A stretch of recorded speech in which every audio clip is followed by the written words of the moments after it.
Straight ahead on UTD TV News, students spend their snow days in a variety of ways. And the Dallas South Asian Film Festival is right around the corner. We look ahead at pending construction happening this summer. All this and more coming up.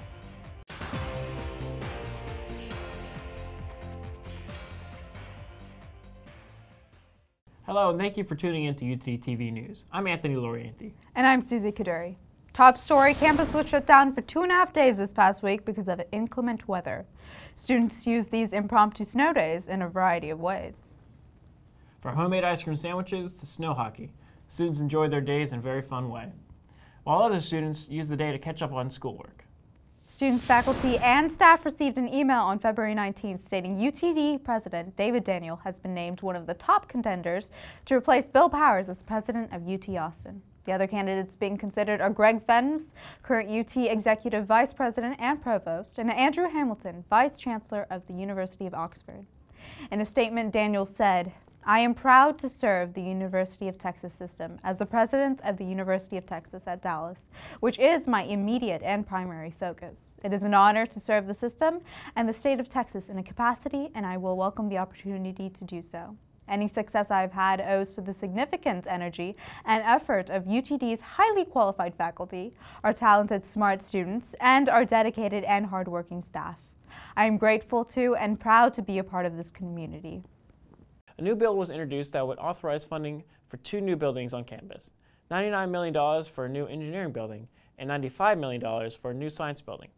The buildings would be open by September of 2018. The bill has until June to pass. Anthony, isn't construction around campus frustrating? Yeah, Susie, it's really rustling my jimmies. But wait, there's more over the summer.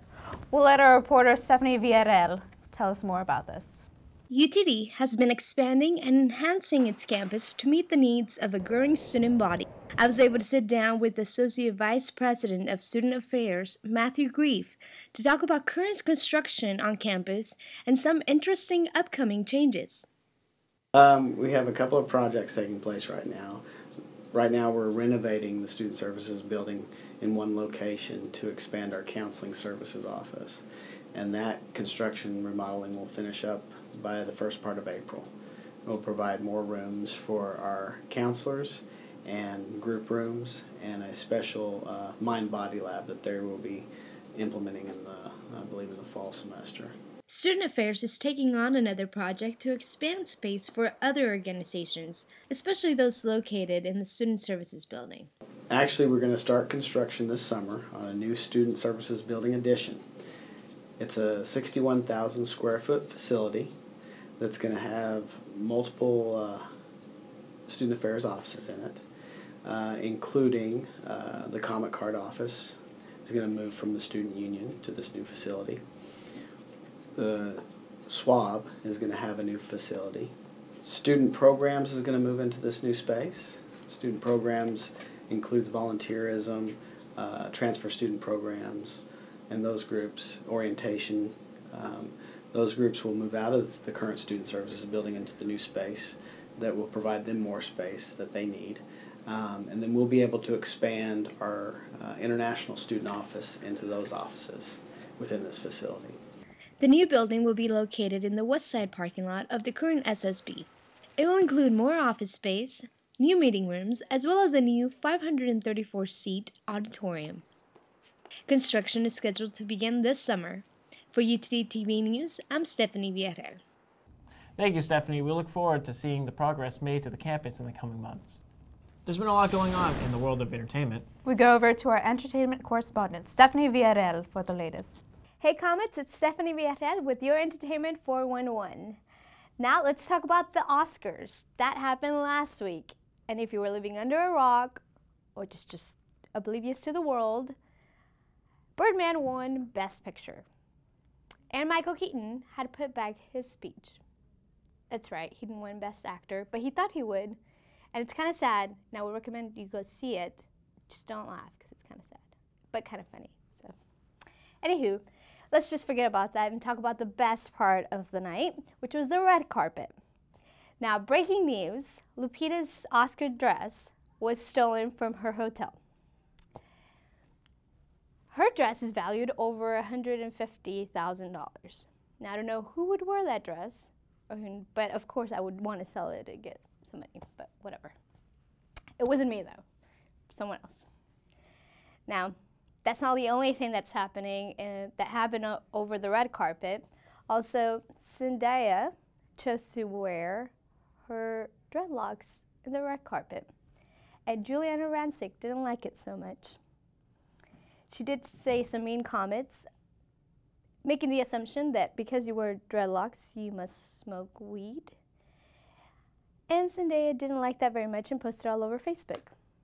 But Juliana did apologize, and I guess they're all friends now. So I don't know. You tell us what you think. Now, back to you guys. The Dallas South Asian Film Festival is happening beginning Saturday at the Angelica Theater. Our reporter Anwesha Bhattacharjee has more on the story. The first DFW South Asian Film Festival is all set to kick off February 27th in the Angelica Film Theater in Plano.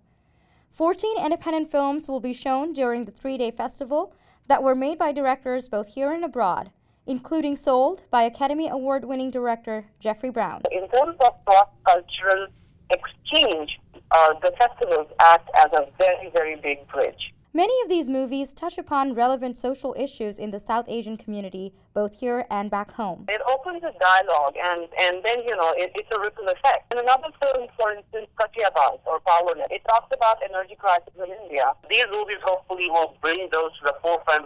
We'll think about it, we'll talk about it, and hopefully do something about it. Fire in the Blood talks about a young man who comes out and later on finds out that he is HIV positive, and to deal with it.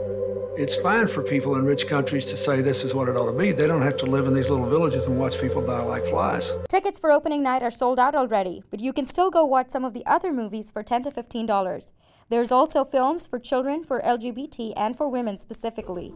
For more information on the films and showtimes, log on to www.dfwsaff.com. For UTD TV, this is Anwesha Bhattacharjee. If you have a knack for hacking, then look out for Dallas's first ever student hackathon, Hack DFW. This Saturday, a collaboration of students from UTD, SMU, UNT, and other schools from around the area are showcasing their skills by hacking things such as the Oculus Rift. Sadly, registration is already closed, but if you wish to attend the festivities, head on over to the Women's Museum in Dallas, Texas. The Federal Communications Commission approved the net neutrality policy in a 3-2 vote on Thursday. This means the internet will now be considered a public utility. The new rules would also apply to mobile data browsing.